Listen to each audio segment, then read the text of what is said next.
अजित पवारांकडून अमित शहांच्या भेटीचे photo tweet. 2 दिवसांपूर्वी अजित पवारांनी अमित शहांची भेट घेतली। अजितदादांनी बिहारच्या विजयाबद्दल अमित शहांचं अभिनंदन केलं। पिंपरी चिंचवडमध्ये कांचन चावळे भाजपच्या तिकिटावर निवडणूक लढवण्यास इच्छुक। दरम्यान मतदारांना TV, fridge, washing machine, cycle 50% उपलब्ध करून प्रलोभन दिल्याची चर्चा। खासदार श्रीकांत शिंदे, मनसे नेते राजू पाटील, शिवसेना संपर्क प्रमुख महेश गायकवाडांची लग्न समारंभामध्ये भेट। लग्न सोहळ्यामध्ये तिघांची एकमेकांच्या खांद्यावर हात ठेवून चर्चा, व्हिडिओ व्हायरल। नवी मुंबईमध्ये मनसे नेते अमित ठाकरेंच्या हस्ते दिघा इथल्या शाखेचं उद्घाटन। कार्यक्रमाला ठाकरेंच्या सेनेचे नेते M.K. मढवी यांची देखील उपस्थिती।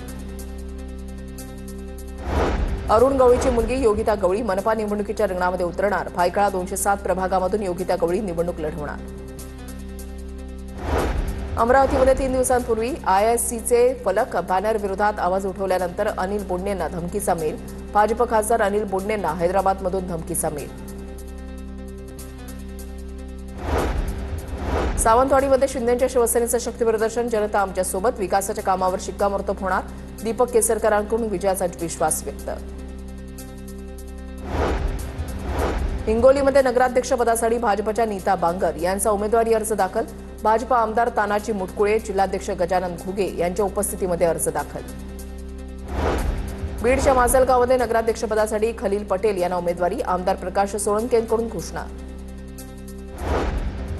साताऱ्यामधल्या म्हसवडमध्ये शेखर गोरेंचं जोरदार शक्ती प्रदर्शन। म्हसवड नगरपालिकेसाठी नगराध्यक्षासह 8 जणांचे अर्ज दाखल। शेखर गोरेंच्या गटामधील 8 जणांच्या अर्जानंतर म्हसवडच्या राजकारणामध्ये खळबळ।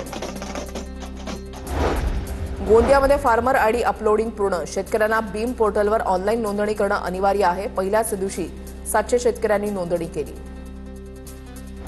मुंबई उत्तर पश्चिम मतदारसंघामध्ये खासदार क्रीडा महोत्सव 2025चं उद्घाटन। खासदार रवींद्र वायकर यांच्या संकल्पनेमधून खासदार क्रीडा महोत्सवाचं आयोजन। या महोत्सवात 15 प्रकारचे खेळ खेळले जातील। खासदार रवींद्र वायकरांची माहिती।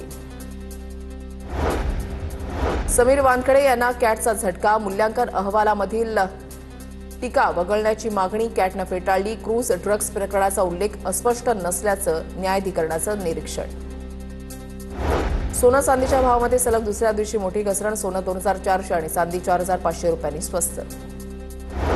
सर्वांचा डेटा आता सुरक्षित होणार। भारतामध्ये डिजिटल पर्सनल डेटा प्रोटेक्शन कायदा लागू। सोशल मीडिया प्लॅटफॉर्म, ई-कॉमर्स कंपन्या आणि सर्व डेटा हाताळणाऱ्या संस्थांना पुढील 18 महिन्यांमध्ये सर्व नियम पाळावे लागणार।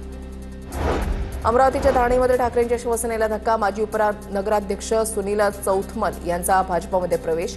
नगराध्यक्षपदासाठी चौथमल यांना भाजपकडून अधिकृत उमेदवारी जाहीर।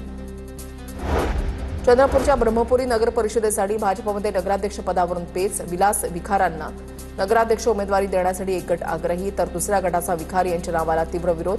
माजी आमदार अतुल देशकर यांचा विखार यांच्या नावाला विरोध।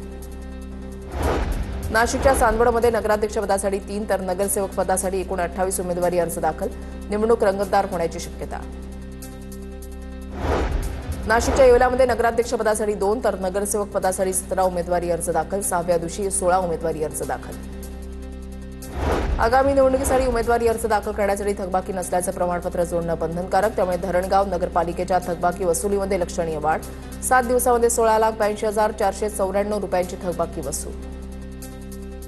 सोलापूरच्या करमाळा नगरपालिका नगराध्यक्षपदासाठी करमाळा शहर विकास आघाडीकडून मोहिनी सावंत यांचा उमेदवारी अर्ज दाखल। मोहिनी सावंत या माजी नगरसेवक संजय सावंत यांच्या पत्नी।